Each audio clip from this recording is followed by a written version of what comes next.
Boa noite, então, a quem está em casa nos assistindo, e boa noite a quem veio presencialmente nos assistir, dar continuidade ao curso no nosso terceiro dia. Vocês já tiveram aula com a Maju no primeiro dia. Eu não sei se todo mundo estava aqui, a Renata estava presente também, já tiveram uma segunda aula. Hoje a aula é comigo, amanhã será com a professora Mariana, e você encerra, né? E a professora Renata, que organizou, então, nós devemos agradecer esse curso, a professora Renata, ela é idealizadora do curso, organizou, conversou com os professores, separou matéria, basicamente fez tudo. Então, nosso agradecimento oficial à professora Renata, que aqui está, que encerrará o curso. Eu sou a Viviane Vidigal, para quem não me conhece, eu sou a coordenadora aqui da ESA, do Núcleo de Sociologia. Então, o nosso curso é uma mescla, como vocês já puderam perceber, de Sociologia do Trabalho com Direito do Trabalho. Então, a gente acaba fazendo, olhando para as plataformas digitais, fazendo essa interface. E até por isso, hoje, eu vou falar sobre gamificação do trabalho e vou justificar, porque eu vou falar tanto sobre gamificação do trabalho. Depois a gente vai passar pelo mundo, vamos fazer um giro nas plataformas pelo mundo e a gente vai encerrar voltando para o Brasil. Voltando para o Brasil, como essa discussão está aqui e como está lá, especialmente em Brasília.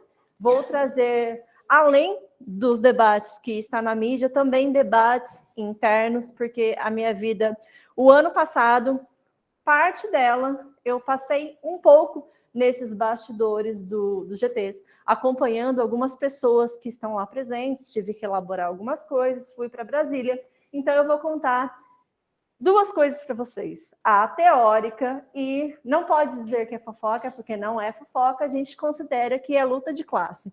São as negociações mesmo e a conquista que se dá com a classe trabalhadora. Eu vou começar por gamificação. Para começar com gamificação, eu vou começar me apresentando agora de outra forma. Disse que eu sou coordenadora aqui da Escola Superior da Advocacia, mas antes de ser coordenadora da Escola Superior da Advocacia, eu, como Renata, estou na Unicamp, eu estou há 7 anos, a Renata está um pouquinho a menos, mas nós estamos lá no Departamento da Sociologia e nós fazemos pesquisa. Então, eu vou levar vocês aqui agora e vocês que estão em casa assistindo para a pesquisa. A gente vai voltar um pouquinho no tempo e no espaço.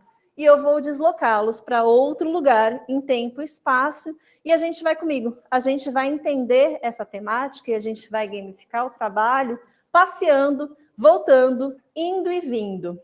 E a gente vai começar aqui por São Paulo mesmo. Eu sou de Campinas, eu moro em Campinas.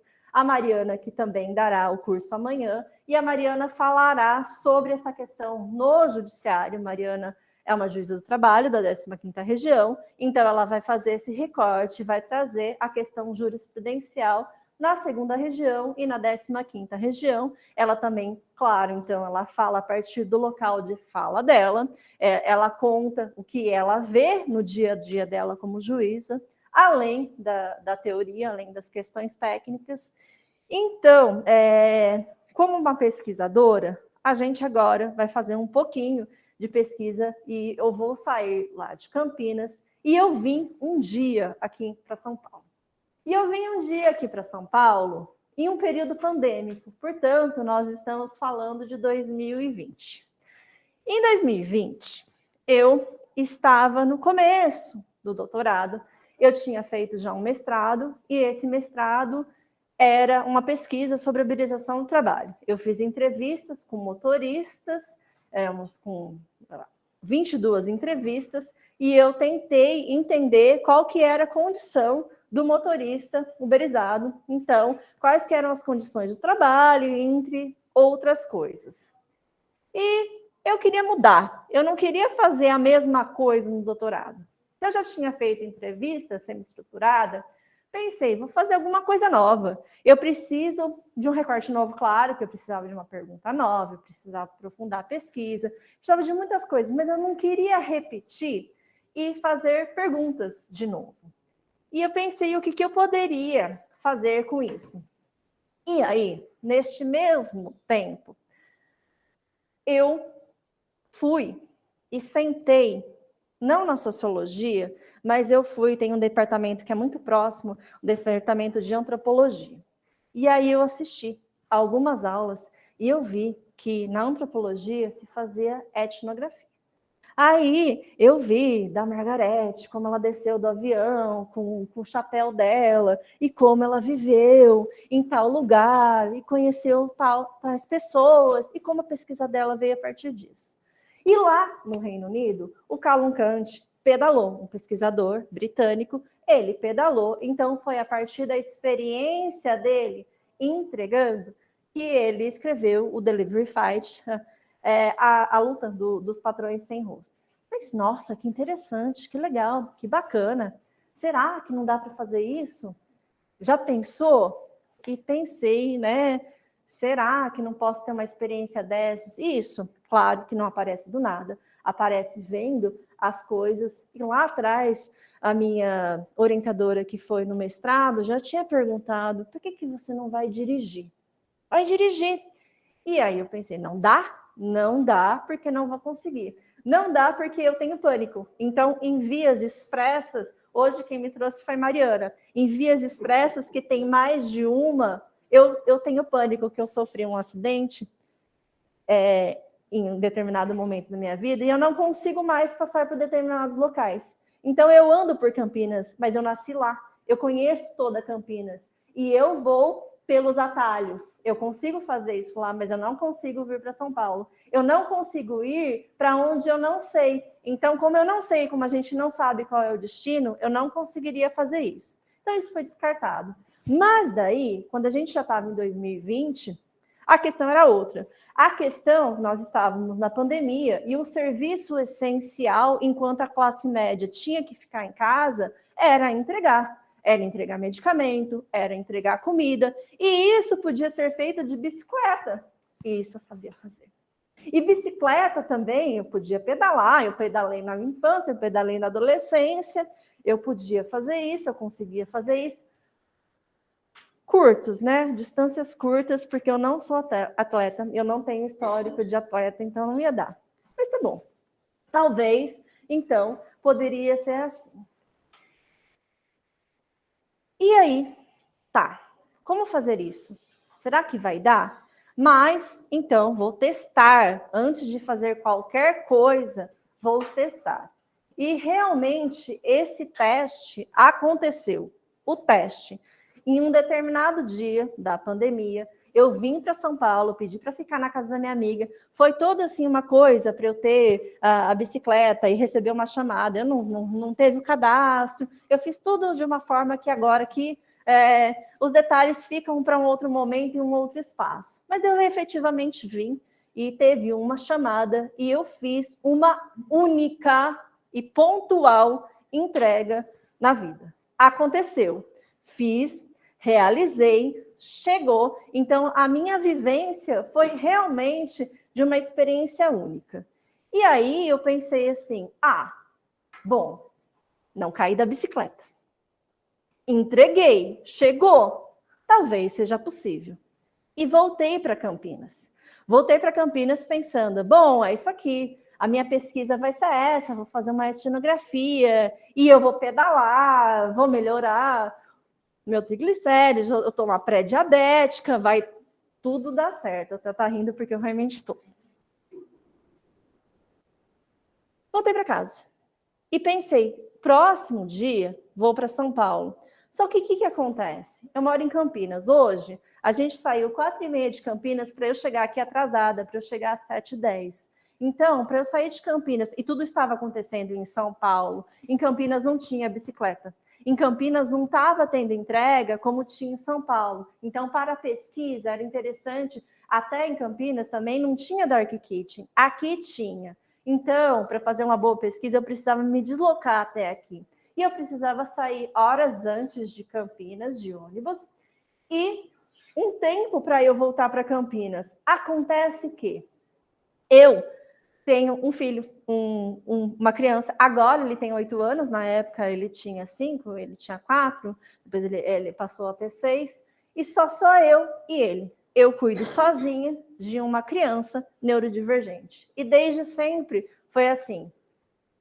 E ele vai para a escola. Ele vai para a escola num horário comercial. Então, eu teria que fazer de uma forma que eu conseguisse deixar ele na escola às 7h30 da manhã e pegar ele na escola, meio-dia, a hora que ele sai. Depois eu fico com ele. Então, teria que contratar alguém. Era uma logística que eu teria que pensar o entra e sai escolar, a hora que ele tem que ficar comigo.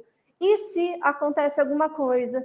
E se ele espirra, eu preciso levar no médico? Porque muitas coisas acontecem quando a gente tem uma criança. Às vezes não é nada, às vezes é só um espirro mesmo. Às vezes é alguma coisa, às vezes quebra o pé. E aí, período escolar não vai dar para mim. Vou nas férias. Vou nas férias, então eu posso chamar o meu irmão, ele fica com o meu irmão, vou fazer isso daqui em alguns dias, poucos dias, porque vai ser uma experiência curta, e vou fazer isso nas férias. Chegou as férias, meu filho teve escarlatina. E depois, tinha uma outra coisa que teve. E aí, outra coisa. E aí, ele só queria ir numa festa de aniversário mesmo. E o tempo passou. E foi assim que o tempo passou para mim.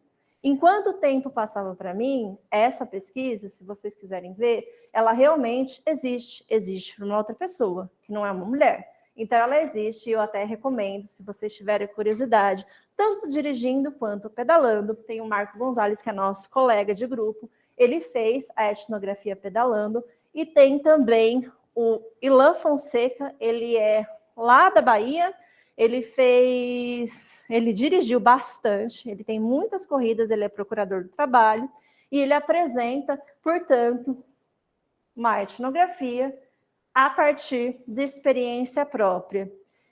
E disse tudo isso aqui, por quê? Por que eu começo assim e não eu comecei direto no conceito de gamificação? Como as pessoas começam, porque as pessoas começam e chegam e dão aula e começam conceituando. Por uma questão de gênero e gênero do trabalho, a minha explicação não começa assim. A minha explicação não começa assim como a explicação no trabalho uberizado de diversas mulheres, porque os marcadores nos marcam e nos marcam de forma diferente.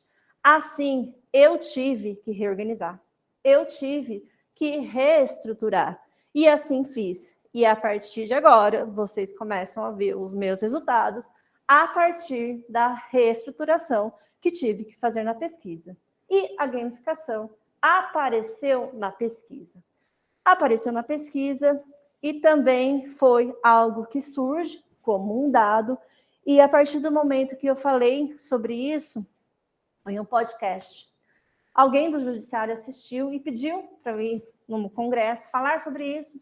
E a primeira pessoa e a segunda pessoa, eu passei o ano passado inteiro falando sobre gamificação e indo dar palestras sobre gamificação, porque o judiciário queria compreender o que é e o que acontece com a gamificação do trabalho. De forma agora bem direta, bem objetiva e bem sucinta, o que é gamificação? Gamificação é o uso de técnicas de jogos com uma finalidade específica para se chegar a um objetivo, com o escopo de chegar ali um objetivo, certo? Isso é gamificação, pura e simples. Agora a gente vai pensar, então, em uma lógica, porque é uma lógica capitalista, numa sociedade capitalista dos meios de produção.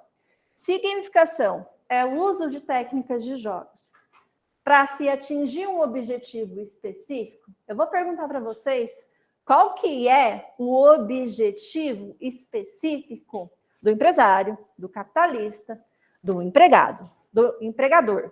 Qual que é? O que ele quer? O que essa pessoa quer? Do seu trabalhador, do seu empregado. O que quero eu?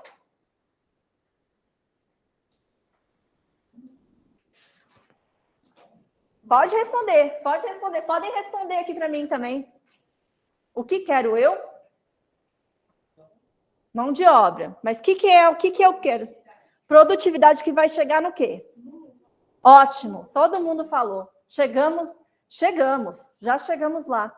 Eu quero lucrar. Por quê? Eu quero extrair a mais-valia, extrair o mais valor, explorar cada vez mais o trabalhador e a trabalhadora. Quero fazer isso. Então, aqui a gente já tem uma coisa. A gente vai usar técnicas de jogos dentro da esfera trabalhista para atingir o objetivo específico do empresário, do empregador. Então, aqui, gamificação é boa ou é má? É uma outra pergunta. Para quem? Para quem, né? A gente já começa com para quem. Depende. Depende para quem. E se depende para quem, eu já estou dando uma outra informação. Eu estou dizendo que ela pode ser apropriada, que é uma técnica. Ela pode ser apropriada tanto pelo empregador quanto pelo empregado. Tanto pelo empresariado quanto pela classe trabalhadora. Se ela é uma técnica, portanto, aqui ela pode ser usada para atingir os meus objetivos. Aí eu começo dizendo, olha, o objetivo do capitalista é o lucro, certo? Então, para chegar no lucro, para explorar, para extrair mais valia. O objetivo do trabalhador é outro, apagar o sofrimento no trabalho. Pode ser um desses objetivos. Então, eu posso me utilizar dessa técnica de gamificação do trabalho para chegar aos meus objetivos. Ela é boa ou ela é má? Depende. Pode ser boa para o capitalista e muito ruim para quem trabalha. Pode explorar, pode rebaixar as condições de trabalho. Elas podem ser extremamente precárias por causa dessa gamificação. Pode ser o contrário também. O que ela nunca é, jamais será, é neutra. Porque gamificação não surge do nada. Gamificação é uma programação. Se é uma programação, estou dizendo que tem um programador. Quem programa aqui a gamificação, então, como a gente vê e como se tem espraiado por aí, é uma gamificação digital que a gente está conhecendo mais. Ela não é apenas digital. Existe, antes da gamificação digital, uma gamificação analógica. Mas o boom da gamificação veio em 2002, 2003, até o conceito com o Nick Pilling, com as mídias digitais lá na América do Norte. E aí ela começa a se espraiar. Antes disso, a gente já via a gamificação analógica aqui presente. Vou falar sobre meu filho de novo. Meu filho tem tem uma comida preferida. E ele quer comer isso todos os dias. Ele adora o hambúrguer do McDonald's. Então eu levo e ele só tira o hambúrguer, depois ele come o pão. E aí ele come a batata. Tem toda uma ordem. E aí, quando eu entro no McDonald's, eu tenho memórias afetivas. Ele é levado toda semana, mas o meu filho é levado, né, semanalmente. E eu lembro que na minha infância, eu tinha uma brincadeira, uma vez a cada 3 anos, que minha mãe que me levava, eu olhava na parede, tinha aquela figura ali. Funcionário do mês. Funcionário do mês. E eu estava na fila, eu buscava com um olhar se eu seria atendida pelo funcionário do mês. Para mim era uma brincadeira. E eu mudava de fila, porque eu queria ser atendida pelo funcionário do mês. Só que quando eu era criança, eu não pensava em lógica capitalista. Era só um jogo, mas não é só um jogo para quem trabalha. O que fez aquela pessoa ser funcionária do mês? O que ela teve que seguir? Quantas metas ela teve que bater? E quantas horas ela teve que ficar mais? E o que levou? E quanta competitividade teve lá dentro para que essa pessoa chegasse a funcionária do mês? Isso, se vocês tiverem curiosidade de saber, tem uma dissertação de Guilherme Montagnoli, também da Unicamp, a McDonaldização do trabalho, e ele traz essas respostas para a gente. Mas ele traz também um vídeo que está no YouTube que fala, olha, a funcionária, né? A melhor coisa que aconteceu na minha vida, porque eu tinha uma profissão totalmente desvalorizada e eu fui valorizada naquele mês. Além do valor, então, né, emotivo, valor emocional, o prestígio, também ela ganhou um bônus e a família dela pôde ter alguns McLanche felizes durante o mês. Então ela conta com muita satisfação. E isso traz, portanto, uma recompensa remuneratória e afetiva. A gamificação traz isso para a gente. Então, aqui, nós já sabemos, portanto, que ela não é necessariamente digital. Ela se espraia no digital, mas já existia há muitos e muito tempo essa gestão gamificada do trabalho. Quando ela vem digital, ela se prolifera. Então, digital tem o uso da tecnologia. Quem tem tecnologia? Quem é detentor de tecnologia? Quem é proprietário de tecnologia hoje? O proprietário da tecnologia faz as regras do negócio, concorda comigo? Se eu sou ali a detentora dos meios tecnológicos, do digital, eu faço a gamificação da forma que eu quero. O detentor dos meios tecnológicos, dessa propriedade que é a tecnologia, é o capitalista. Então, a gente acaba vendo por aí muito mais a gamificação, que eu chamo de gamificação dominante. Portanto, a gamificação digital, e aí vem as plataformas. E aí vem as empresas plataformas. As empresas plataformas têm muita tecnologia. E elas se utilizam dessa tecnologia para fazer a gestão gamificada do trabalho, como nunca antes se viu. Porque a gamificação ela é fabulosa para se atingir aos objetivos dessas empresas plataforma. Ela é espetacular. E, então, eu vou trazer os exemplos para vocês, para a gente entender na prática e com exemplo, como as empresas plataforma gamificam o trabalho e quais as consequências disso. Vou trazer para vocês 3 exemplos, tá? Para a gente entender o que é essa gestão gamificada do trabalho. O primeiro é um exemplo que não é o maior exemplo, mas é um exemplo que também me toca pessoalmente, porque muitas vezes a gente olha para um objeto, tem um objeto de estudo, e pesquisa aquilo, e ouve as pessoas, e vê que a pessoa está sentindo dor, está sentindo fome na sua frente. E você entende, mas você não vive. Esse aqui eu vivi, claro, com paralelos, mas eu vivenciei. Bom, e é o uso da técnica especialmente feita pela Uber, da técnica da Netflix. Ela olha para a Netflix, ela olha para essa técnica e ela aplica para os seus trabalhadores, para as suas trabalhadoras. De forma que a Netflix tem aquela reprodução automática dos seriados, certo? Então, a Uber olha para isso e ela tem a próxima chamada automática também, quando nós estamos na corrida, é só apertar um botão para aceitar. Aquele botão é um botão de 6, 7 segundos que você aceita a próxima corrida. Ele vem com um sonzinho. O som faz parte da gamificação. Nenhum som é à toa, nenhuma cor é à toa. Quando ela surge, a empresa com a cor azul, segundo os estudos das cores, traz uma sensação de tranquilidade. A gente associa o azul à tecnologia. As cores funcionam. O marketing, as palavras funcionam.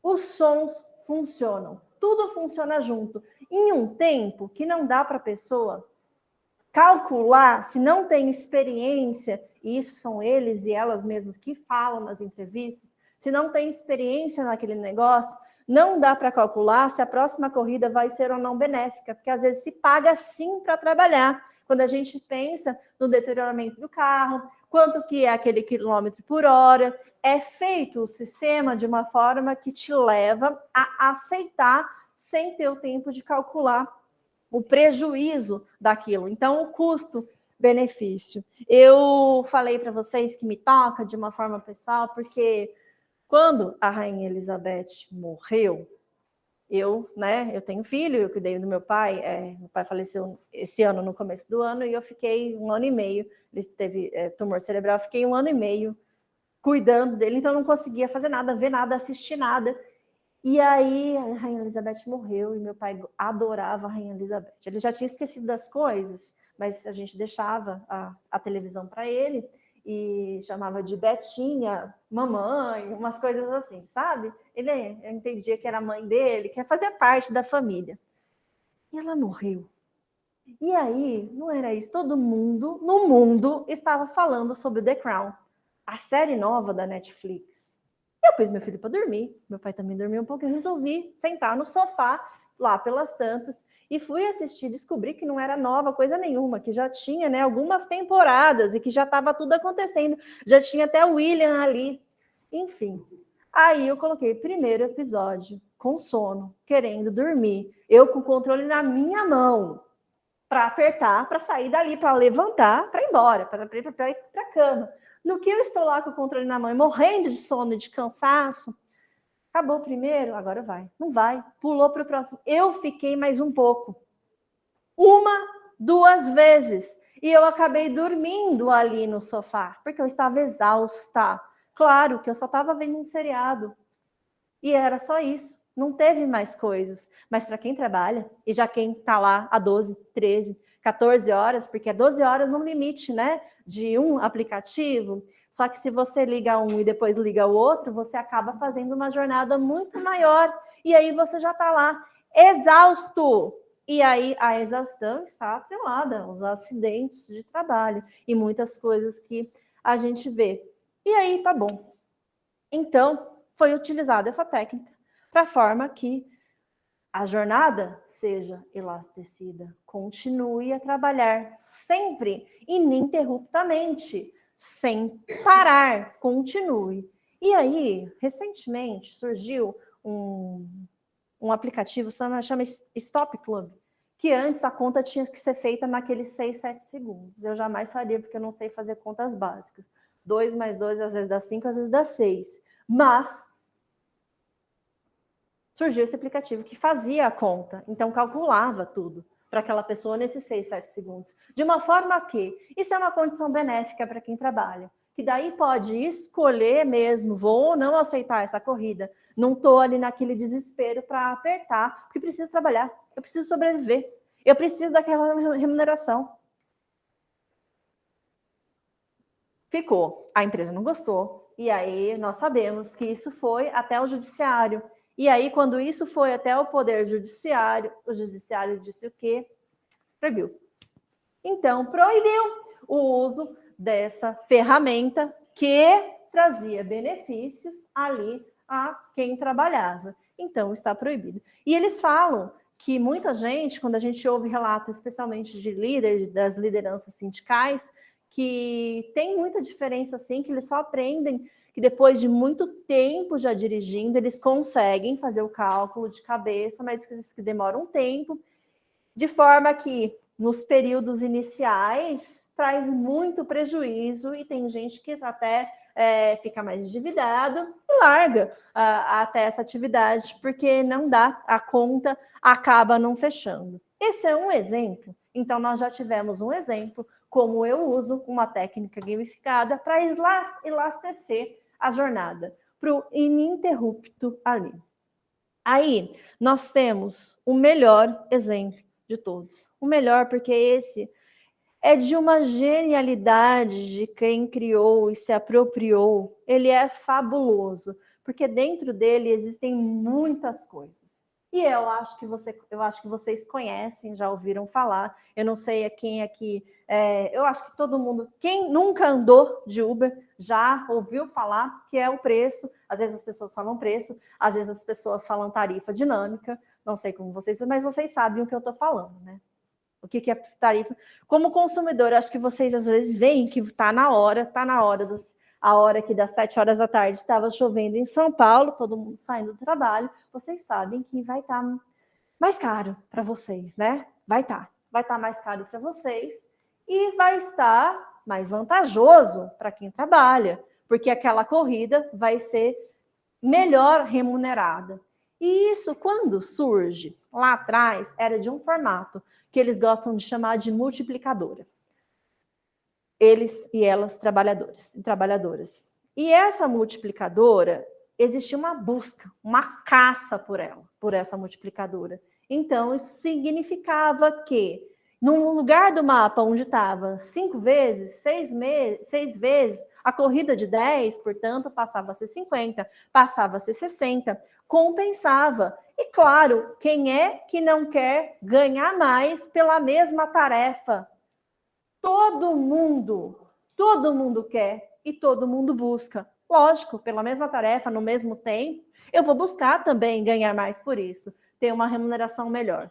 Então, isso levava e induzia as pessoas a se deslocarem até aquele local do mapa. E assim, eles iam e ficavam buscando essa tarifa dinâmica. Só que tem mais coisa aí. Além de eu fazer, então, essa gestão do trabalho, tem uma parte específica que a gamificação vai tocar aquelas pessoas que decidem. Então, os membros e as membras do Poder Judiciário que olham e que falam, mas o que tem a ver? O que gamificação tem a ver com subordinação jurídica? Cadê? Não tem nada a ver. Está justamente aqui no controle, como ele é feito. Qual que é o time de vocês? Eu não vou ser indelicada hoje. Qual que é o time de vocês? Fala para mim, fala. São Paulo. Mirassol. Eu tô quase ali colando. Olha, como deu muita... Teve aqui, a gente teve uma diversidade. Não vi aqui, mas a gente teve uma diversidade. Vamos, então, para o maior clássico do futebol mundial. Itaquera. Já que estamos em São Paulo, né? É domingo. O jogo das 4 às 6, maior clássico do futebol mundial, Corinthians contra qualquer time. Qualquer um, porque só a presença do Corinthians já garantiu o maior clássico do futebol mundial. Então, fiquem à vontade, escolham. Eu sei algumas coisas. E vocês vão saber agora comigo que eu sou dona de uma empresa plataforma, criei lá, tenho a tecnologia, tenho um aplicativo. E o que eu quero? O lucro, certo? Então, eu quero que os meus trabalhadores, as minhas trabalhadoras, estejam em Itaquera, às 6 horas da tarde, onde vai ter muito consumidor, muito corintiano feliz querendo voltar para casa. Então, eu quero lucrar e eu quero isso. Eu pego meu telefone, né? Nem hoje, né? Esse telefone, eu né, que tenho ali, sou a chefe, certo? Ligo para cada uma, pessoalmente, mando mensagem. Olha, esteja em Itaquera às 6 horas da tarde, no domingo, no dia tal. Faço isso. Um por um, pessoalmente. Preciso fazer isso? Preciso dar ordem expressa para colocar meu trabalhador e minha trabalhadora onde eu quero, como eu quero, do jeito que eu quero, no local que eu quero? Não preciso. Não preciso. Eu altero um mapinha de calor, ali o aplicativo faz isso e eu levo essa pessoa. É um controle muito mais acentuado, muito mais agudo. Por quê? Porque ele tem aparência de frouxo. Quando se eu falar alguma coisa para você, faça isso. Essa moça é louca. Possivelmente vocês não vão fazer. Mas se eu fizer talvez de uma outra forma, hoje eu não vou fazer, porque a gente está na aula. Se eu trouxer algum atrativo, talvez te leve a isso. E você não vai perceber que o comando está ali, que o controle está ali. E aí, então, portanto, não se resiste. Por isso ele é mais acentuado. Porque não há resistência. Porque ele é realizado. Então, aí, mais agudo e tem essa aparência. É um controle com aparência de não controle. Isso é um perigo. É um perigo porque daí quem olha para isso e quem está julgando esse processo faz a pergunta-chave, que é a pergunta que o judiciário mais faz, e isso posso garantir para vocês, como dado científico, porque eu li na época quase todas as sentenças trabalhistas e fui fazer pesquisa em dados de processo para ver o que acontecia antes da sentença, o que acontecia na audiência de instrução para se levar aquela sentença de não vínculo. E a pergunta é, quem lhe dava ordens? Se eu faço essa pergunta para qualquer um, Renata, quem te dava ordem? Ela é motorista de quem é? Quem é? Fala a pessoa.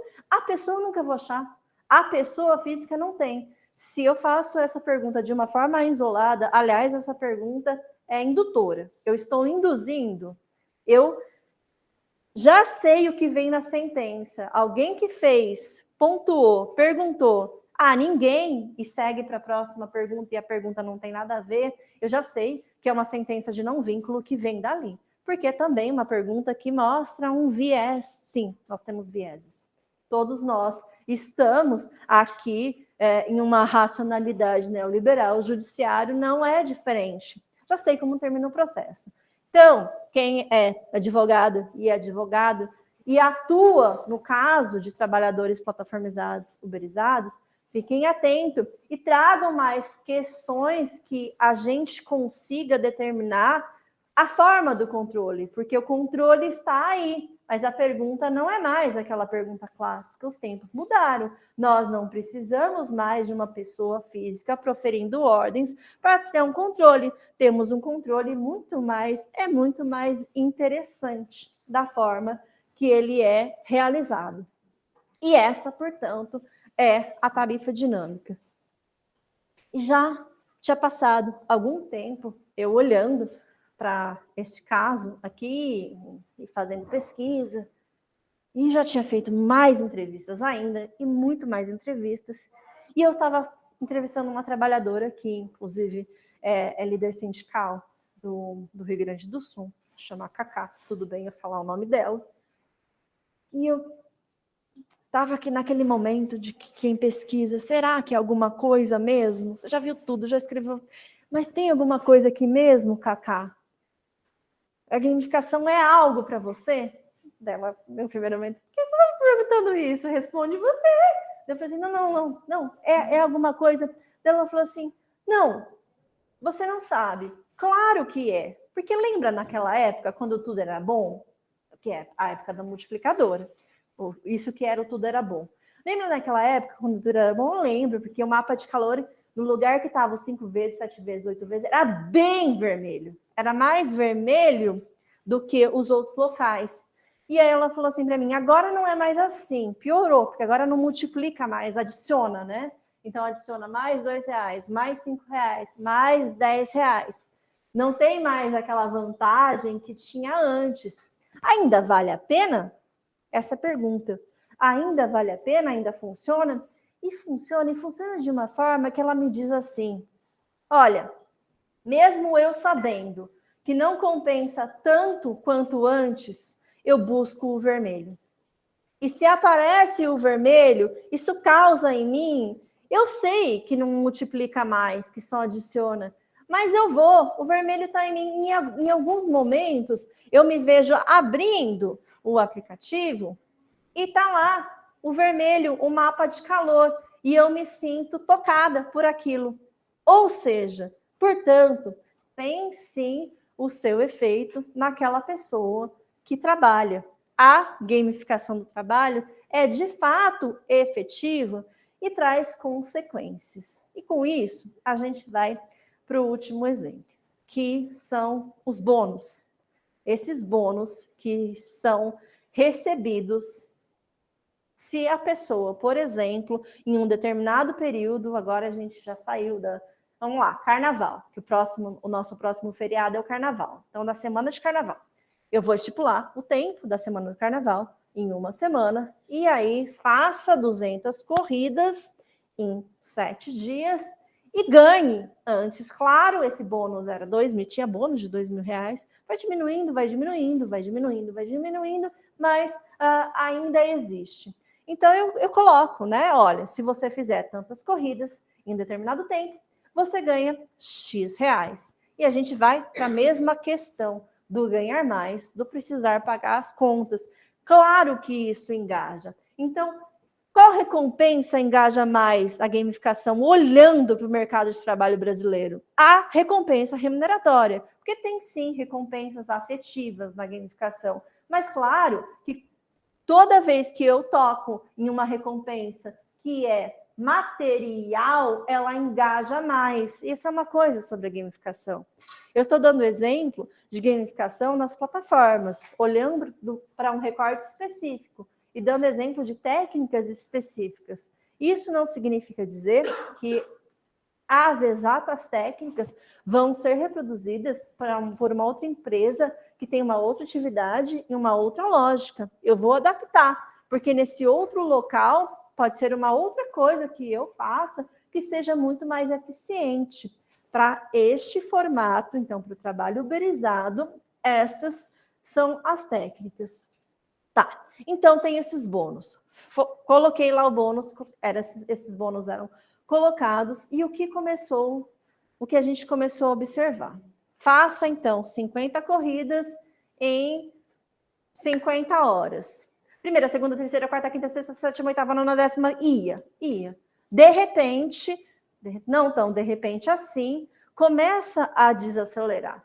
De uma forma que você intensificou o seu trabalho, uma depois da outra, e extensificou também, que você tem que bater, né? Você tem um tempo para fazer. Então, você elasteceu a jornada de trabalho.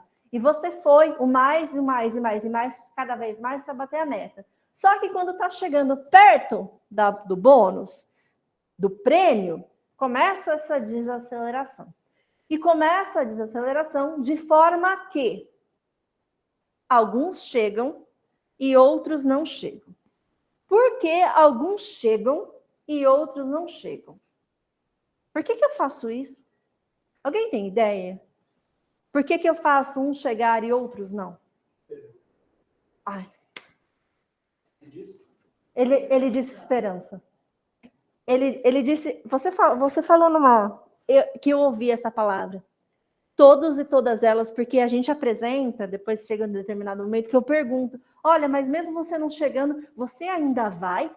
Você sabe que é uma programação feita de uma forma que está tudo programado e você ainda vai? E aí eles falam uma coisa que já se falava muito tempo lá atrás sobre empreendedorismo, aparece no Jacob Gorender, quando ele fala assim, que todo mundo quer ser o capitalista, todo mundo quer ser o burguês, e todo mundo tem a expectativa de chegar lá pelo trabalho. E ele dá dados concretos que tem uma porcentagem ínfima que consegue chegar lá, se transformar no burguês, então sair da classe trabalhadora e se transformar no burguês. Ou seja, cheguei lá pelo esforço, pelo trabalho, ralar muito de domingo a domingo. E essa porcentagem é muito importante para o sistema, porque ela justifica o sistema, tá vendo? Se eu conseguir, você também vai. E isso, então, toca na esperança de cada um que acha que também serei eu. E esse serei eu que aparece lá, claro que não é da gamificação, eu estou dando um outro exemplo, em um outro tempo histórico, aparece aqui de novo também. Serei eu. Eu vou conseguir. Eles falam, sou eu que vou chegar na meta. Por quê? É uma coisa óbvia. Se eu coloco uma meta, que metas possíveis e impossíveis também não são novidades do capitalismo. Se eu coloco uma meta impossível e todo mundo sabe que é quem vai, não engaja, óbvio, não engaja, as pessoas não são bobas. Então eu não coloco uma meta impossível que quase ninguém consegue e que todo mundo sabe disso. Não vou mais. Perde ali a sua eficácia. Então, ali eu faço essa mescla. Mescla por quê? Bom, eu já sei como estimular. Claro que eu também não vou bonificar todo mundo, porque o meu objetivo não é sair, não é sair dando bônus para todo mundo, não é ser bonzinho, não é dar um prêmio para as pessoas ficarem felizes. O meu objetivo com isso é intensificar o trabalho. É que se produza mais e cada vez mais sem parar. E então eu uso da gamificação para fazer isso com a bonificação. É perfeito, é impecável. E mobilizo esse sentimento do serei eu, da esperança, para que continuem fazendo. E tentam, então, há tentativas de identificar o que está acontecendo. Em um primeiro momento, quando passou a perceber que nem todo mundo chegava nessa corrida bônus, nesse prêmio, teve uma primeira reação que foi assim, poxa vida, tenho sorte, tenho azar, caramba, por que isso acontece comigo? Sorte ou azar é uma questão, assim, aleatória. A gente não pode falar de sorte, de azar, o que a gente não consegue controlar. Mas gamificação não é sorte ou azar, não é aleatório. Gamificação é uma programação. Eliminado. Segunda questão, que depois falaram assim, poxa vida, o algoritmo O algoritmo, nossa, o algoritmo não deixou, o algoritmo não fez isso. Pô, o algoritmo programou, o algoritmo. Quando eu falo o algoritmo, e culpo ele, eu não culpo alguém. E se eu não culpo alguém, é a empresa. Eu fetichizo o algoritmo, então eu trago como uma entidade que realmente... Então eu coloco aqui, ó, um véu, o algoritmo como um véu que por trás tem a empresa, e aí isso prejudica na luta por melhores condições que eu estou ali pedindo e lutando contra o empresário, contra a empresa plataforma, contra o capitalismo.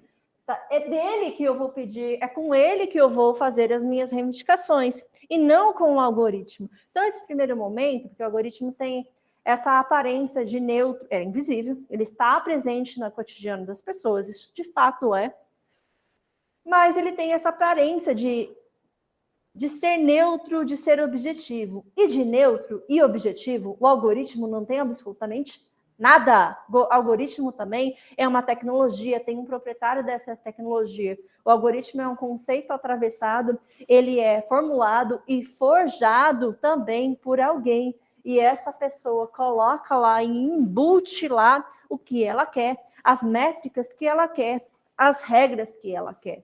Portanto, ter essa questão também é prejudicial quando a gente fala em uma resistência.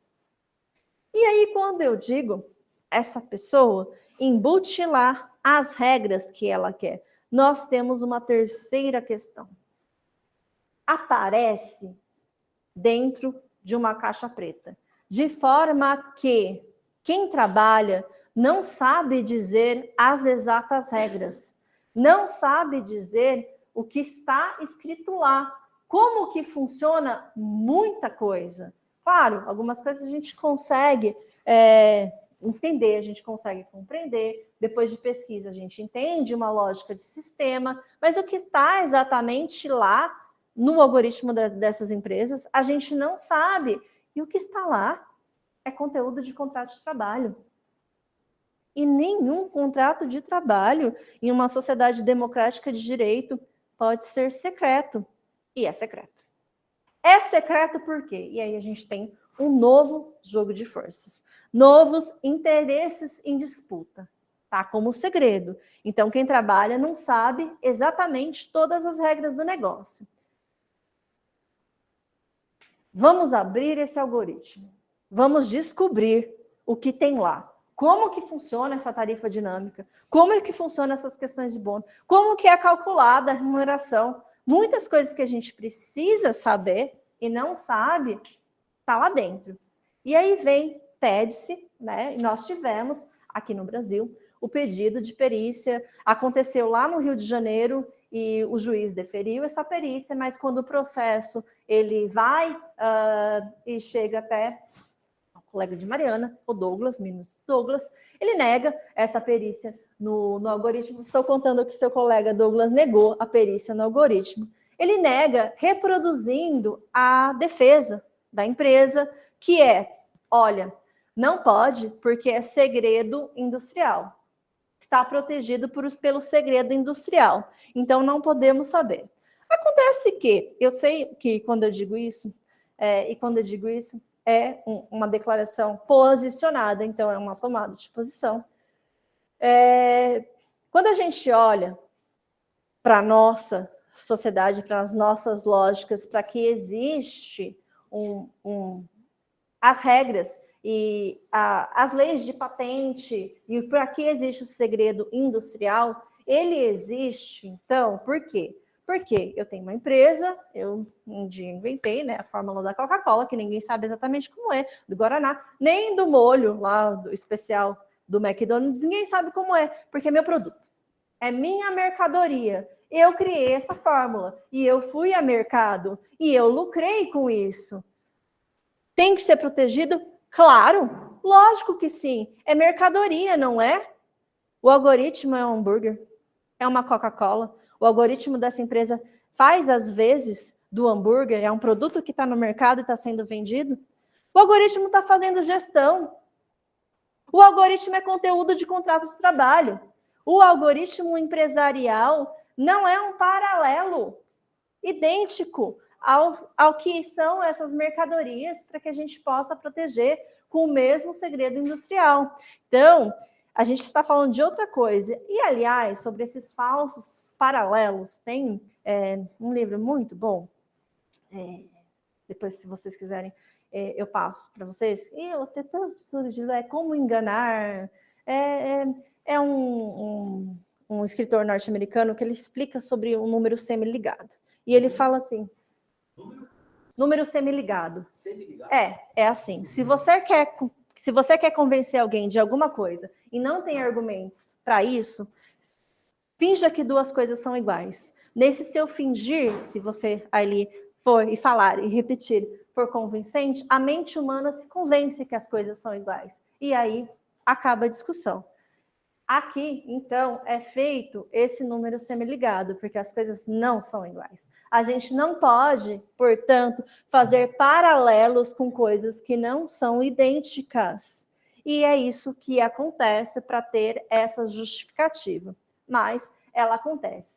Por quê? Quando a gente olha para as plataformas, para as empresas plataformas, muitas vezes não é uma questão jurídica, não é uma questão técnica, é uma questão social, dos interesses sociais que estão em disputa dentro da nossa racionalidade, dentro da sociedade que a gente vive.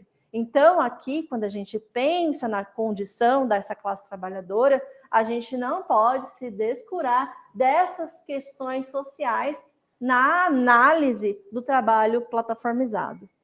Bom, e por quê, né? Seria bom, muito bom, para a classe trabalhadora saber o que tem ali. Quais são as regras do jogo. Porque pensem aqui comigo. A relação de trabalho, qualquer um, ainda mais qualquer relação de trabalho na sociedade capitalista, a pergunta? Sim. Eu já te passo, Wellington. As relações de trabalho na sociedade capitalista, elas já são naturalmente desiguais. Elas são desiguais. Então, até por isso, nós seguimos ali um princípio maior, né? O princípio da proteção. Quando a gente olha a tela, volta lá para Pilar Rodrigues, a gente pensa nisso. Se elas já são naturalmente desiguais, e isso quando as duas pessoas já sabem, hein? Já sabem das duas coisas. Agora, acrescentem a isso o fato de aqui neste formato, um saber de tudo e o outro não saber. Isso causa uma situação de ainda maior vulnerabilidade. Eu acentuo a vulnerabilidade de quem trabalha nesse formato, porque eu não sei das regras do jogo. Isso significa que eu que sei, eu posso mudar a qualquer momento. É assim? Agora não é mais assim. E é isso que tem acontecido. As plataformas olham, o judiciário reage de uma certa forma, a sociedade reage de uma certa forma, e elas mudam de novo. Elas mudam de novo de uma forma que se explore e que continue se explorando. Eu vou passar para você, Wellington. Você quer abrir o seu microfone? Eu não nego a exploração, mas a empresa não deveria ser capaz de proteger o algoritmo, já que é o que causa o diferencial dessa empresa e é o que expressa a expertise dela? Eu vou te responder essa pergunta, se a empresa não deveria ser capaz de proteger o algoritmo, parte do que o algoritmo faz. Eu vou te indicar, vocês estão ouvindo? Tá. O Leonardo Vandelli, ele é um magistrado da 9ª região e ele explica para a gente como é possível se extrair desse algoritmo o que ali, então, é necessário para a gestão do trabalho de uma forma que seja dentro do processo e que o segredo industrial ali, do que é mercadoria mesmo, não seja tornado público. Então, ele vem explicar de uma forma técnica como isso é possível, e eu acrescento essa explicação sobre perícia algorítmica do Leonardo Vandelli, a explicação que é feita de provas digitais, no qual eu não sou uma especialista, mas a Daniele Bertacchini, que é uma outra magistrada do trabalho, agora ela está na 12ª região, ela é a melhor do Brasil, ela é sensacional em provas digitais. Então, ela explica como pode ser feita a viabilidade, como seria feita essa prova dentro do processo.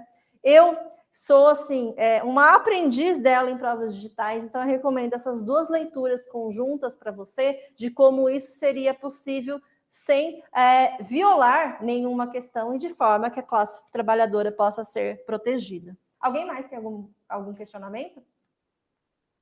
Não? Tá. Por que a classe trabalhadora ser protegida e por que terminamos assim? Antes de eu dar um pequeno intervalo para vocês, eu vou concluir a gamificação antes da gente avançar, porque eu disse que do bônus todo mundo quer, que muitos deles eles falam, né, que eles buscam o bônus, que eles querem, que a gente precisa. Se bônus é bom para a empresa, se bônus é bom para quem trabalha, por que precisa mudar? Porque esses bônus não são sempre assim, né? De R$2.000, de um chega lá. A maioria não é trazida assim. A maioria é trazida para quem entrega, então, os motociclistas aqui na cidade de São Paulo, das 19 horas até as 21h59, nos períodos de chuva, de R$2. Então, é para acelerar para porque eu tenho interesse. Se eu estou no estilo salário por peça, eu tenho interesse de fazer mais entregas em horário de pico, eu acelero a minha moto à noite e na chuva. E aí a gamificação ela se liga diretamente com acidentes de trabalho, com as questões de segurança e saúde do trabalho. Então, e neste momento, com um acidente, né, a roda, ela necessariamente para, a roda da vida para, e então a roda não continua a girar. Por isso que a gente tem que pensar em formas de regular a gamificação, de regular e de regulamentar o controle digital e a gamificação, porque da forma como está hoje, é utilizada de maneira absolutamente exploratória, e a gente muitas vezes vê os resultados estampados em alguns jornais do entregador e da entregadora que não fez a entrega, que não chegou, e a gente vê ali a mensagem, né, da empresa, não vai entregar, cadê você? Mas a pessoa também já não está mais aqui. Então, a gente precisa estabelecer determinados limites. O Michael Buravoy, um sociólogo norte-americano, ele costuma dizer, né, que a gente só joga, a gente segue a regra do jogo, mas para contrariar um pouquinho ele e para que a gente possa, enquanto um coletivo, fazer, sim, essas regras do jogo. Vou te passar a palavra, Laura. Você queria? Não, só uma observação. A roda da vida para e não há assistência na maioria, grande maioria das vezes. A assistência vai ser através dos impostos. Para esse entregador aí que ficou. A questão previdenciária é uma questão muito delicada aqui com as plataformas, porque quem vai pagar por isso é toda essa conta, somos nós. Somos nós, sociedade. Nós, com os impostos, é na nossa conta, não é algo. A plataformização, a uberização, o trabalho não é algo que toca só quem entrega, não é algo que toca só quem transporta. Toca a cada um de nós enquanto se estar espraiando em cada atividade, a atividade da advocacia, ela está sendo plataformizada também, porque essa é a lógica, e é uma lógica predatória, mas toca também enquanto pessoas contribuintes da Previdência, da Seguridade, que contribuímos e pagaremos essa conta muito cara ali mais para frente. Eu vou dar um intervalo breve de 5 minutos, uma pausa rápida, para daí, então, a gente fazer um giro pelo mundo, para a gente... Leonardo Vandelli com W, mas você encontra. Eu posso passar para vocês de novo. É Leonardo Vandelli, da 9ª região, e Daniele Bertacchini, da 12ª região. Imagina, Lívia. Então, vamos intervalo rapidinho e a gente volta com o giro no mundo e voltamos para o Brasil, para o que está acontecendo aqui.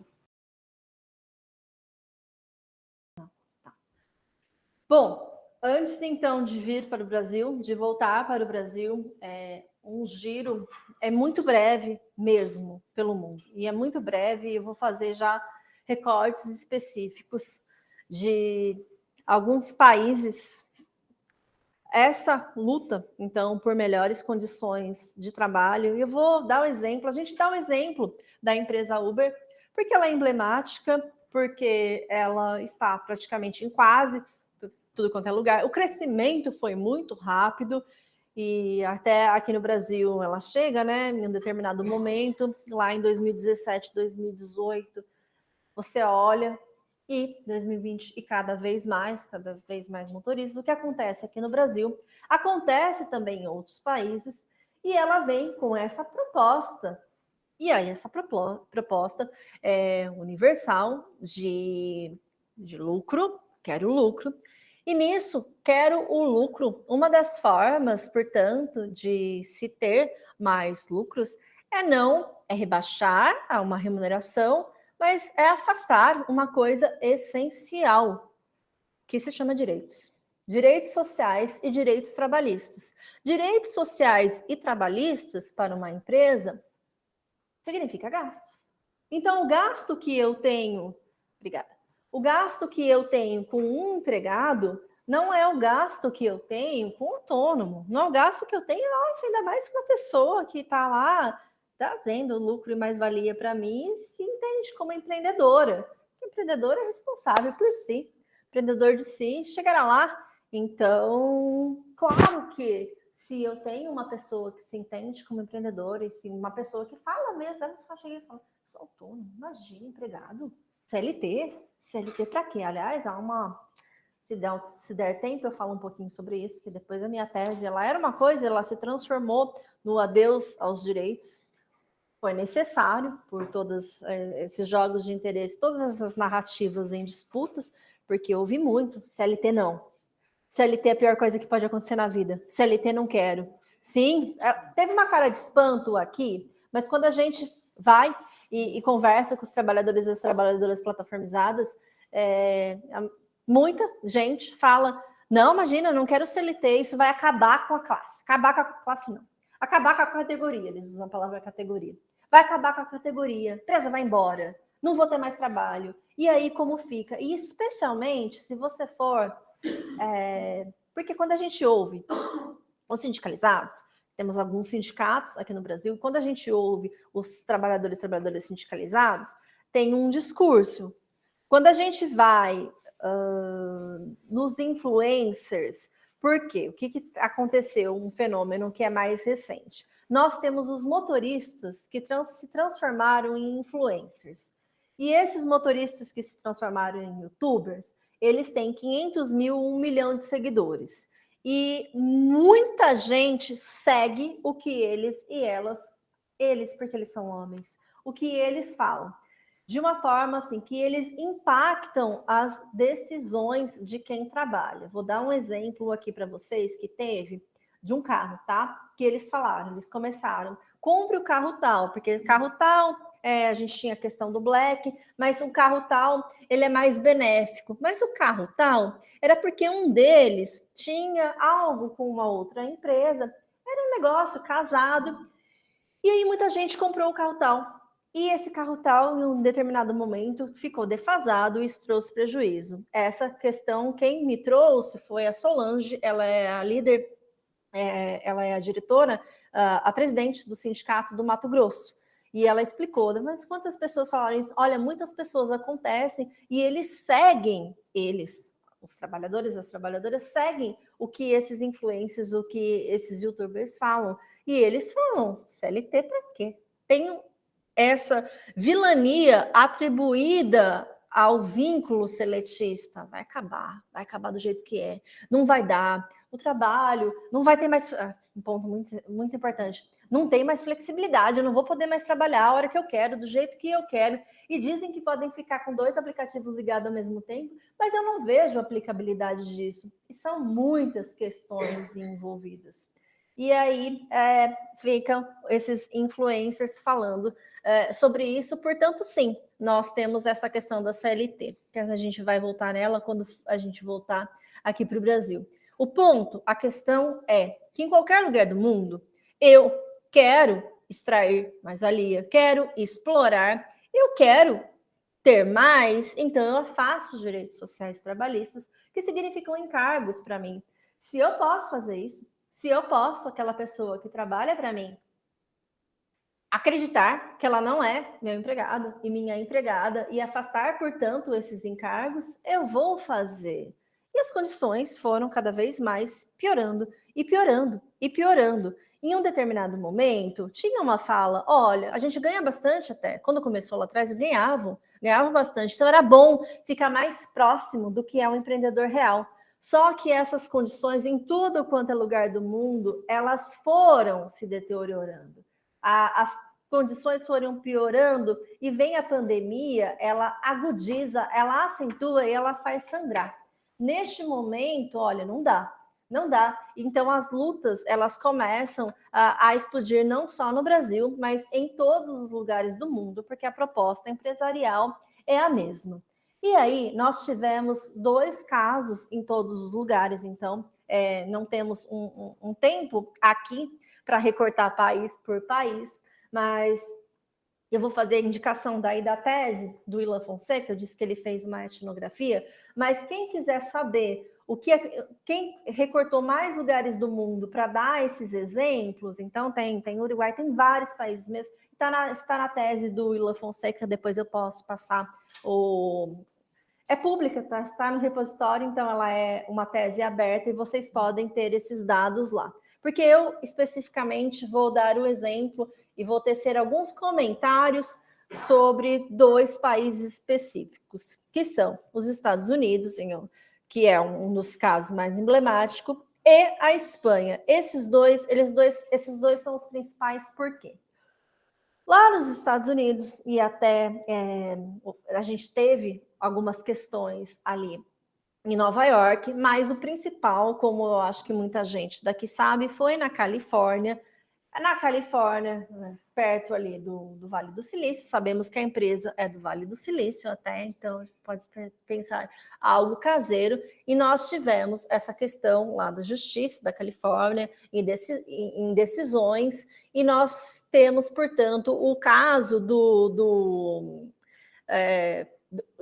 da pergunta do ABC teste, do ABC, que são 3 questões. Se você responde ali a ela sim ou não, aí você vê se tem vínculo ou não tem vínculo, de uma forma contrária. Se para alguma daquelas perguntas daí a resposta é sim, aí isso significa tendo o vínculo contrário de que é feito no nosso ordenamento. A prova, a questão probatória é feita de uma forma inversa, então lá na Califórnia. Então nós tivemos essa questão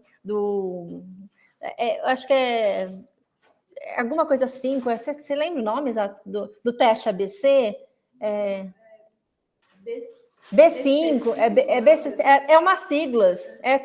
O teste que foi feito chama teste ABC, e a sigla é 5. É uma sigla dessa questão que teve lá na Califórnia. E foi muito relevante, porque a partir dessa decisão, nós tivemos, portanto, em certa maneira, um alarde. Olha, em um lugar do mundo está se considerando aqui que temos o vínculo AB5. Olha, a pessoa péssima de números e de letras ousadas. Obrigada. O AB5. Em algum lugar do mundo, portanto, especialmente o país da empresa, está ali se considerando um legislativo que nós temos, portanto, essa lei que fala, né, que estabelece como vem o vínculo. É importante, importantíssimo como luta social, porque traz, olha só, é possível, e quando a gente olha para o dia a dia e para a realidade dos fatos que estão trabalhando essas pessoas, podemos automaticamente, e essa aqui é um alerta que faço, agora nem tanto mais, mas na época, quando surgiu esse projeto de lei, olha, então vem para o Brasil. Olha, essa decisão norte-americana que está acontecendo nos Estados Unidos vem para o Brasil. Nós temos uma questão aí, além de luta de classes, e isso é o que é a grande relevância dessa decisão lá, disso está acontecendo lá, é que nós temos que o nosso sistema e o nosso ordenamento não é estruturado da mesma forma que é o norte-americano. Nós estamos, né, no direito romano e eles estão em common law. Então, em common law, acontece outras coisas que a gente não pode, porque eu ouvia muito, já vem para cá. Não é um carimbo imediato, precisa de adaptações. O nosso judiciário lê de outra forma. E quando passa aqui pelo judiciário, tem os 5 requisitos fáticos jurídicos do elemento do vínculo, e tem uma leitura do que é subordinação. E a maioria lê subordinação como subordinação clássica, como lia lá atrás no Fordismo, e nem chega na subordinação estrutural do Maurício Godinho Delgado. Então, nós temos uma questão do nosso direito, e quando eu digo do nosso direito, da nossa estrutura, da nossa influência de direito romano, que é o direito positivado e não de common law como lá, e também dos nossos próprios conceitos. Portanto, automaticamente não dá, mas é extremamente importante para a gente olhar o que está acontecendo e aplicar em determinada medida aqui. Então, relevante como luta. Por que irrelevante como luta? Porque acaba sendo relevante para o direito, porque direito é uma construção social. Então, está aí a grande importância da gente olhar para a Califórnia. E a gente olhar para a Espanha. Na Espanha foi um pouco diferente. Então, na Espanha, a gente também, o projeto a Lei Heider, que circulou, essa Lei Heider, ela é interessante em um ponto essencial, porque de todos os projetos e de tudo o que a gente viu, é um dos que mais toca em uma questão essencial sobre as empresas plataforma, que a gente tem grande dificuldade, que é a questão de dados. Nós não sabemos, se eu falar para vocês sabem o que é de trás para frente, que é algoritmo, o que funciona o algoritmo, como funciona o algoritmo? Eu não sabia. Eu tive que aprender ali quando eu estava aprendendo as plataformas. A gente não tem conhecimento de muitas coisas, de como funciona. Essa lei, ela trouxe ao leigo muitas explicações desses conceitos que são necessários. E ela trabalha com esse conceito. E ela trabalha com a questão dos dados. E grande parte do sucesso do negócio empresarial, que a gente estava até conversando aqui no intervalo, está justamente aí, de como eu tenho propriedade e manipulo esses dados para forjar todo o meu negócio do meu interesse. Então, essa questão da Espanha, e quando veio essa lei, nós temos, claro, a questão do vínculo, de como ele está posto ali, de como ele está colocado ali, que é também uma conquista, mas essa questão também de como se trabalha com os dados. Fora isso, nós temos, eu acho que talvez vocês tenham visto, nós temos no Reino Unido, a gente tem uma terceira figura, a gente tem a figura do worker, então a gente tem um intermediário. Eu já vou aproveitar essa questão para fazer o link com o que acontece no Brasil. A estruturação do ordenamento britânico, então, ela coloca que tem um empregado, um trabalhador com alguns direitos e alguém ali que é, de fato, uma pessoa autônoma. Este é o sistema.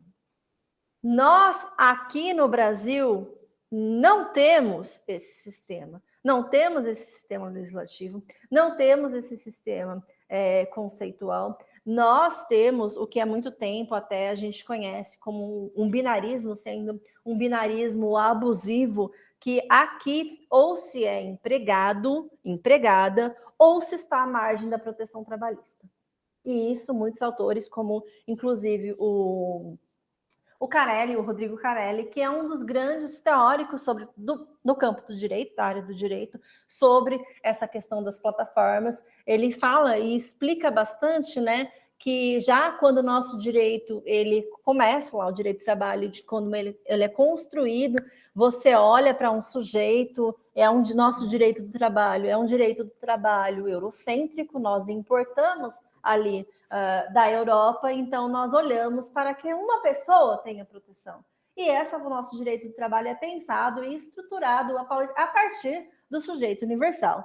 e esse sujeito universal é um sujeito homem, é um sujeito branco, é um sujeito cis. Então, eu penso numa lógica de um sistema que ele é protegido e que se tenha ali todos os direitos, a gama de direito a quem é empregado. E isso deixa muitas outras atividades e formas de organizar o trabalho à margem de proteção trabalhista. Bom, a despeito de existir mesmo, de fato, aqui, um binarismo abusivo, e até concordar, é uma crítica que é feita por um outro procurador chamado Thiago Cavalcante, ele é um dos principais também teóricos sobre escravizados contemporâneos, eu até indico a obra desse Thiago Cavalcante, ele publicou recentemente pela Boitempo, a despeito de fazer essa crítica. Para a gente, esse debate aqui de terceira via, terceira coisa, não é bom. É extremamente prejudicial. Bom, nós não temos figuras de worker. Nós não temos, nunca tivemos aqui, de fato, também um parasubordinado. O parasubordinado, a parasubordinação, vem lá do direito italiano, também funcionava lá. Quando ele vem para cá, é uma fraude. É uma fraude, é alguém que não existe. Para isso, também indico a obra do Danilo Gaspar, que fez a dissertação dele na UFBA e falou sobre esse parasubordinado. Não existe. Então, nós não temos aqui uma terceira via. O que terceira via significa para a gente? Vamos criar uma terceira categoria. Significa menos direitos. Significa piora de condição de trabalho. Não é bom. Em nenhum lugar do mundo, no caso aqui das plataformas, e isso tem uma pesquisadora norte-americana, ela chama Vina Dubal, ela veio recentemente no Brasil, acho que a Renata conheceu, eu também a conheci em Brasília recentemente, e ela pesquisa já também há muito tempo, e ela, a partir da Califórnia, onde ela mora, onde ela é professora universitária, ela faz essa pesquisa com as plataformas, com os motoristas, ela também olha para o mundo e fala assim, lugar nenhum do mundo que se pensa uma terceira via foi bom para a pessoa que trabalha. Acaba sendo uma coisa que explora, até porque no nosso ordenamento, do jeito que ele é, quando a gente olha, a gente tem resposta, a gente tem uma classificação jurídica para essa pessoa que trabalha. Porque quando a gente olha lá para o artigo 6º da CLT, parágrafo único, e a gente combina essa legislação já existente na CLT, que fala lá que o controle digital, ele se equipara, né, dos meios telemáticos, se equipara ao controle pessoal. Quando a gente combina com subordinação clássica, até com subordinação clássica, quando a gente lê que o algoritmo faz às vezes o empregador, mas isso é talvez com malabarismo jurídico, mas já a partir de subordinação estrutural do Mauricio Godinho Delgado, ainda mais as novas formas de pensar a subordinação que veio com as plataformas, e aí a subordinação algorítmica, a subordinação imersiva, a subordinação digital, todas essas formas de pensar. Por todas essa subordinação, também, então, nós temos uma resposta que essa pessoa é subordinada. Mas, como eu disse para vocês, mais do que uma questão jurídica, nós temos questões de interesses em disputa. E nesses interesses em disputa, quando o judiciário olha aqui, ele fala, não vejo a subordinação. Quando ele olhou em 2015, ele não viu em 90%. 2015 não, que o primeiro veio no final de 2016, de uma decisão da 33ª Vara lá de Belo Horizonte. E quando essa decisão veio, essa decisão de vínculo, essa decisão era única. Então, quando aparece em 2016 e 2017, 90% do judiciário negava o vínculo. Esse número, ele está em uma decrescente. Inclusive, quando a gente olha para as decisões, porque esses processos eles continuaram a caminhar, em um determinado momento nós sabemos pelas nossas instâncias que processo, né, vai para a segunda instância, em um recurso ordinário, eventualmente, ele em um recurso de revista, ele chega ao TST. Quando ele chega ao TST, era um 3-0 de não vínculo, e isso mudou para 4-3, ou 5-3, porque tem algo implícito em uma outra turma, algumas pessoas pensam 4-3, outras pessoas pensam 5-3. Ou seja, Com o passar dos anos, essas decisões também elas foram mudando, mas ainda a maioria do judiciário entende que não temos o vínculo empregatício nessa forma de organizar o trabalho. E aí o trabalhador, trabalhadora, sem direitos, condição de trabalho piorando a cada ano, e piora muito mais ainda com a pandemia, e as coisas vão mudando, e aí as revoltas, as resistências, elas começam a acontecer. Assim não dá. Assim não dá para ficar. E a gente chega em um determinado momento que o judiciário, a maioria diz não. E aí acende, isso eu estou trazendo para vocês como vem na fala, né, da pessoa quem trabalha. E veio uma esperança, quando Maurício Godinho Delgado, lá na terceira turma, decidiu, que Maurício Godinho Delgado todo mundo conhece em qualquer lugar, e aí tem uma força, tem um poder no que ele fala, e aí acende essa luz da tal da esperança. Agora, mas aí as coisas não vão, e outras questões surgem, e é tudo ao mesmo tempo, porque é tudo muito rápido, é tudo muito dinâmico, e é tudo muito acelerado. Bom, temos o controle digital, temos a gamificação, o judiciário não dá classificação. Tem muita coisa ali que mesmo que o judiciário classificasse e falasse, olha só, não, aqui é empregado, ainda precisa regular. Ainda temos ali um embate de força, ainda a gente precisa conhecer, saber o que está ali para regular. Até para regular, a gente precisa conhecer primeiro. A regulação vem, então, de um conhecimento. Primeiro, por isso que também demora bastante tempo.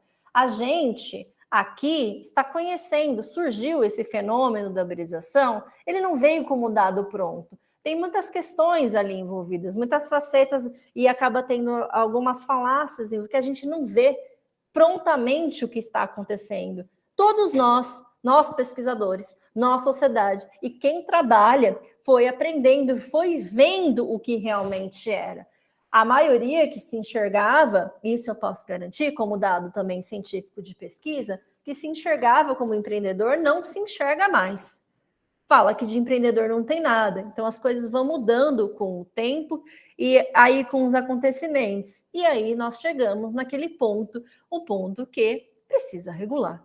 A gente precisa regulamentar o trabalho, porque do jeito que está aqui, não dá. As revoltas começam a acontecer mais, as greves da forma que vocês preferirem. A gente prefere, né, resistência e luta de classe, mas elas começam a acontecer. Então, aí surge, depois de bastante tempo, né, porque é um jogo de forças, ações e reações, exploração, resistência, e aí chegamos nesse momento, que foi o ano passado, que decide-se formar um grupo de trabalho tripartite, então composto por agentes do governo, por representantes da empresa e por representantes da classe trabalhadora. E aí já tem uma questão, quem representa a classe trabalhadora? Quem representa a classe trabalhadora? Ou melhor, por quem que essas pessoas se sentem representadas? Vocês não sabem, mas eu vou dizer que quando a gente pergunta, muitos deles e muitas delas falam, eu não vou dizer nome, mas é pelo tal ali do youtuber. Sim, e eles dizem, fui eu que foi. Eles têm um grupo de 5, eles têm um apelido, esses 5 influencers, que eles dizem e juram que foram eles que deflagraram a maior greve que teve, que foi eles que organizaram nas internas. São eles foram eles os responsabilizando. Olha, eles são motoristas, eles eram motoristas. Em algum momento, as empresas também atravessaram a vida deles. A profissão deles, na verdade, eles fazem do YouTube, eles são youtubers, eles são influencers e têm isso como profissão. Então, claro, né? Olha, ganha no marketing, ganha disso, ganha daquilo. Como ganha, então, portanto, um influencer? E aí, vou te ensinar a dirigir. Vou te ensinar a melhorar a sua dinâmica, a melhorar os seus ganhos. Só uma coisa que, então, já que me foi perguntado, Veja bem, eu falei para vocês da gamificação que é feita a programação, do impacto que tem, tá? Então, eu tenho uma pessoa que está falando com 1 milhão de pessoas e é de total interesse, os vídeos mais assistidos são de como aumentar a sua remuneração. E aí, eu vou falar como ganhar mais e vou explicar da gamificação, só que é o que eu falei para vocês, todo mundo acha impossível e ninguém vai. Então, eu provo que isso aconteceu. Eu uso do meu próprio, eu sou motorista, certo? Sou influencer motorista. Eu uso da minha própria atividade, do meu próprio exemplo, mostro na tela o quanto foi o ganho de se fazer tal trabalho, de tal forma, em tal hora, de tal jeito. Eu induzo e olha, ele me provou que realmente é real. Quem está ouvindo isso, vai lá e faz. Só que é uma programação. Ah, você vai chegar no bônus. Eu cheguei. A empresa sabe o nome de tudo quanto é pessoa, ela sabe qual é o seu tipo sanguíneo, ela sabe de absolutamente tudo. Então, sabendo assim, eu programei para aquela pessoa que é influencer chegar no bônus para mostrar para você que é possível e para você também todo mundo seguir. Pronto, tá feito. Parece uma coisa aqui no bônus, mas eu não estou falando só de bônus. O impacto é o impacto de quer ou não ser CLT, de eu quero ou não ser regulamentado. Tem. Tem um que chama isso mesmo. Como enganar? Sim, tem. Eu entrevistei essa pessoa e eu perguntei como enganar. Em um momento a gente chega no como enganar. Essa resposta vocês vão ver quando lançar a tese. Não vou adiantar. A gente chega num momento fantástico. Vai ter um livro de gamificação também. Oi, pode falar, Laura. Só uma curiosidade. Nas suas pesquisas, especialmente essa que você utilizou um Uber ou um 99, qualquer que seja, alguma da sua entrevista você notou, você sentiu que ele era autônomo, que ele não tinha subordinação? Se eu senti isso em algum momento, não, eu não senti isso. Não, isso eu não senti em nenhum momento, nem lá atrás. E eu tive uma entrevista muito emblemática, foi uma das que mais me marcou. E eu já tinha encerrado a minha rodada de entrevistas e eu fui assistir o Cine Debate. Era com o Ricardo é nosso orientador, o Ricardo Antunes. E eu fui assistir o Cine Debate, e até indico para vocês o documentário chama Gig, Uberização do Trabalho. E eu já tinha encerrado, e quando eu entro no Uber, ele começa. Eu acho que tá aberto agora. Eu acho que está aberto. Antes era só pela Globoplay, Globosat, alguma coisa desse, mas agora está aberto. E aí, quando eu começo, assim, ele fala para mim, hoje é meu aniversário. Eu, parabéns, você vai sair daqui comemorar? Daí ele fala assim, não vou comemorar, porque enquanto eles comemoram, eu trabalho, porque um dia eu vou comemorar, era coisa de cerveja, eu vou beber 10 cervejas e eles vão ter que trabalhar. Era aquele, né, enquanto dorme, sabe, aqueles bordões. Aí ele fala assim para mim, você sabe o que é empreendedorismo? Não, me conta, me diz o que é. Olha, moça, vai mudar a sua vida. Ele não perguntou quem eu era, o que eu fazia, ele não sabia absolutamente nada de mim. Mas ele me assegurou que a minha vida ia mudar, como a dele mudou. E aí ele abre o porta-luvas, ele pega assim, só não vou te dar, era um livro, só não vou te dar porque eu gosto muito dele, o livro é Quem Pensa Grande Enriquece.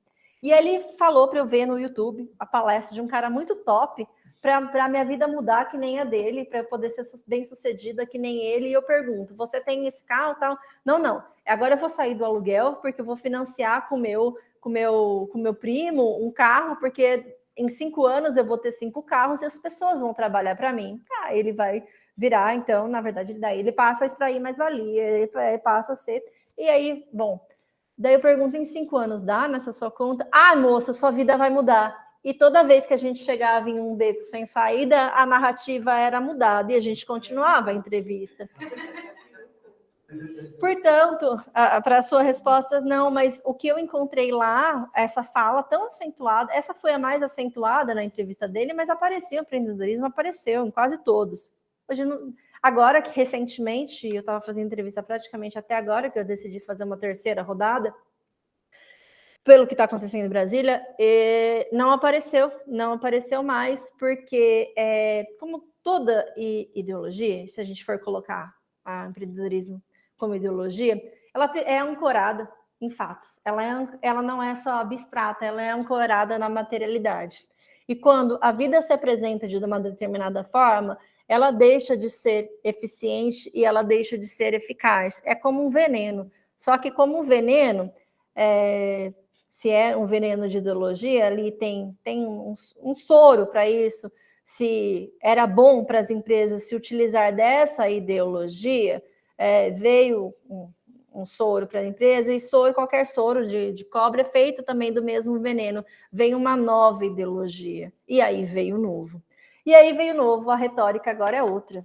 Não é assim, você é empreendedorista. Tem uma outra coisa que é mais dita e que é mais falada para afastar o vínculo. Isso também vocês vão ver na minha tese. Mas não se faz, né? Não se faz. E aí, bom, portanto, empreendedorismo ficou. E ficaram as lutas. E a necessidade de se regular. Vamos a Brasília. Então, foi criado esse grupo tripartite, falei por essa composição. E quem representa a classe trabalhadora, que eu estava dizendo, por isso que eu abri esse parênteses, quem eles acham que representam, muitas delas falam que são mesmo, porque não encontram mais quem estava lá formalmente, são esses líderes sindicais, o presidente da mesa é o Leandro, o coordenador de mesa. O Leandro, ele é o presidente daqui de São Paulo, os outros seguem São Paulo, e eles falam que São Paulo fizer, e o São Paulo vai ser o primeiro a ter carta sindical. Carta sindical é uma questão também que nós temos, porque o governo que a gente passou por ele, engavetou a carta sindical desse sindicato, e a carta sindical desse sindicato vai sair agora, está para sair. E aí começam as tratativas lá em Brasília. Então, dessas tratativas lá em Brasília, que começou em março, abril, se não me engano, do ano passado, essas reuniões, e foram muitas reuniões, daí alguns líderes, eles se deslocam para lá, o do Pará, essa do Rio Grande do Sul, do Mato Grosso e de São Paulo, que são os que eu mais conheço, e fazem parte. Em um determinado momento, nós estávamos juntos, e eu perguntei, vocês estão negociando com quem? Quem que está lá? Para enfrentar o empresário tal, o da Mobitech, o advogado, e não sei o quê. E é um corpo, assim, tem corpo jurídico, tem o publicitário, tem o marketeiro, tem o de tudo, todo especialista. E aí ele fala assim para mim, o Leandro, e eles contrataram um especialista em regulação, porque tem um advogado que faz os pareceres da empresa sobre a questão do vínculo, mas não tinha sobre a questão de regulação. Então, eles contratam os melhores profissionais do mercado. E vocês, Leandro, vocês entendem, estavam debatendo um instrumento que será um instrumento jurídico, entendem ali de como aliás, qual é o formato? Pergunto eu. Qual que é o formato? O que vem dessa negociação? Vem uma lei? É uma lei ordinária? Uma lei complementar? O que é? Não sabemos. E quem vai com vocês? Não, negaram a entrada da advogada. Eles têm uma advogada, essa advogada, ela chama Sol, negaram, não deixaram entrar na mesa, não participa. Então, a gente vê a disparidade de armas que nós temos aí neste bastidor, que será, né, uma lei que trata sobre estes trabalhadores e essas trabalhadoras. E foram muitas dificuldades no meio do caminho. E aí, como é que você vai para lá? Porque você trabalha. Muitos deles, as meninas do Mato Grosso, que são as presidentes, a Soeca, trabalham. Nesse formato, se você produzir, você ganha. Se você não produzir, você não ganha. E aí também você não reproduz a vida. Quem paga para você ir para lá? O governo isso, aquilo, mas aí às vezes dá um jeito. E o tempo que você ficou sem trabalhar? A gente precisa, né? A gente precisa fazer isso. Então, de um ponto extremamente vulnerável que se vai lá e debater. Bom, e aí o tempo passa, discussão, não tem acordo. Como estamos hoje? Estamos avançados na questão da seguridade, então parece que terá um acordo da questão de alíquota, que era e esse é o ponto central do governo, mas estamos em uma incógnita, pergunto eu para o Leandro na sexta-feira passada. Enquadramento. Porque enquadramento não aparece. Enquadramento não aparece em muitos momentos. Como é? O que vai ser? Vai ser autônomo? Vai estar lá, né? Como será? Não sei. Eu acho que o governo colocou 3 coisas lá. As 3 coisas numa lei vai ter opção. Talvez possa se classificar como empregado se tiver em tal lugar. Talvez possa ser um autônomo se tais e tais coisas acontecer. E talvez um terceiro com direitos. E eu não consegui visualizar o que ele estava me falando. E ele fala assim, olha, eu vou para lá terça-feira, que no caso foi ontem. Eu não consegui falar com ele ainda. E eu perguntei e pedi se você descobrir e se esse documento está pronto mesmo. No dia de ontem, ele falou, estou indo para Brasília para ver esse documento, para ver o que finalmente está lá. Daí eu perguntei para ele, e se vocês não concordaram, se a classe trabalhadora que vocês representam, se o sindicato não concordar com o que está posto no documento, é sancionado pelo Lula e publicado e se torna lei da mesma forma? A resposta é sim. Então, essa resposta de bastidor não posso dizer ainda, foi ontem, eu não sei se de fato aconteceu, porque eu também conversei com a Ana Carolina Rispa-Sleme, que também faz essa pesquisa há muitos anos, e ela fez a pesquisa última dela de vidas e vínculos com as entidades sindicais, ela fez esse mapeamento das entidades sindicais, e ela fala assim, olha, mas ele já me disse algumas vezes que está indo para Brasília ver esse documento final e não acontece. Terça-feira vai acontecer mesmo? E era um questionamento nosso. Então, se eu souber antes, talvez eu fale para vocês que estão aqui assistindo e vocês que estão presentes, mas talvez a gente já saiba, como todo mundo, como lei já publicada, o que estará lá, e este é o futuro não só de uma categoria, mas é o futuro, são indicativos de uma classe trabalhadora, tá? Como um todo, que eu acho que vocês tiveram aqui e viram, acho que talvez a Maju tenha falado, que se espraia e vai chegando em várias atividades, tá? Então, o que está colocado em jogo aqui é muito mais do que a entrega, é muito mais do que transporte, são as nossas também, as nossas profissões.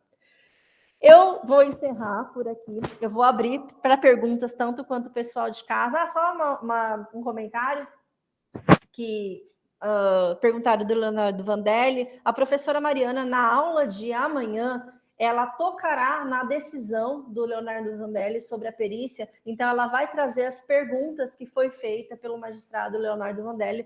Vocês, não vai trazer mais? Não vai fazer mais? São as perguntas clássicas para fazer na instrução. Não é do Leonardo? Do Vandelli. Do Vandelli. Nas empresas como a Uber, a iFood, para você fugir do viés clássico que você falou, mas quem te dá ordem? Aí você chega a caminhos diferentes para a decisão. Vamos aprender, então, como instruir. Bom, gente, alguém tem alguma pergunta, algum questionamento? Deixa eu ver até que se abre aqui para mim.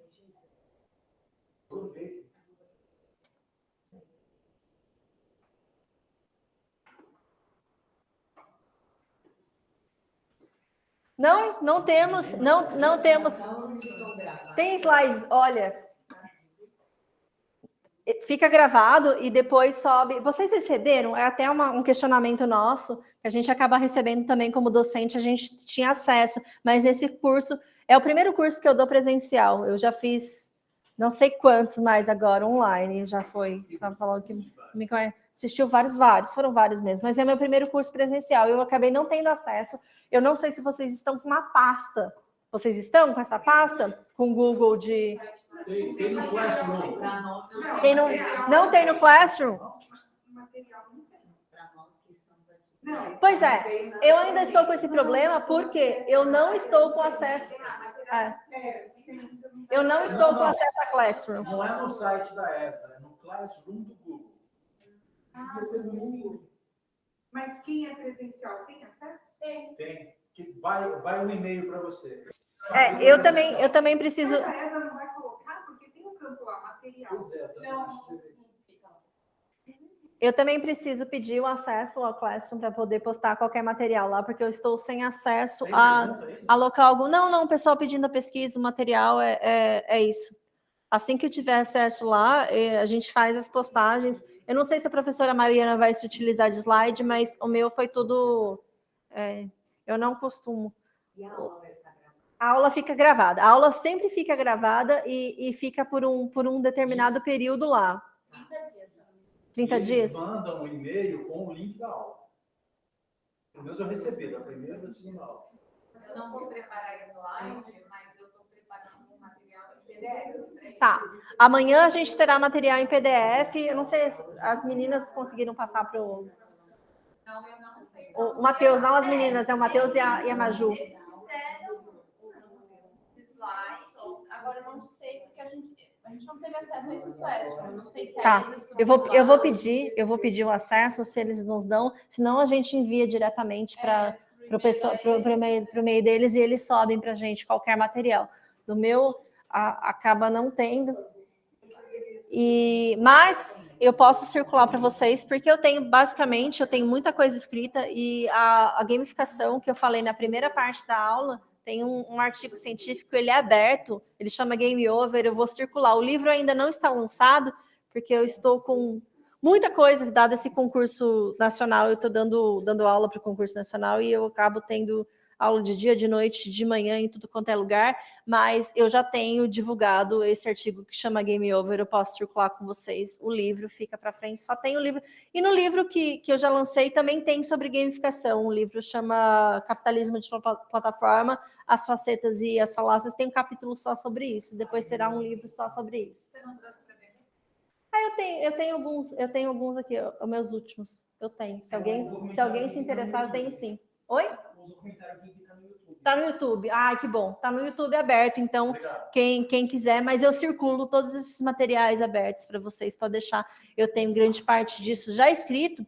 E o que está vindo agora de GTs, a última parte da aula também vai ser lançado em breve, vai circular em breve, vai estar no repositório da Unicamp, que é a tese.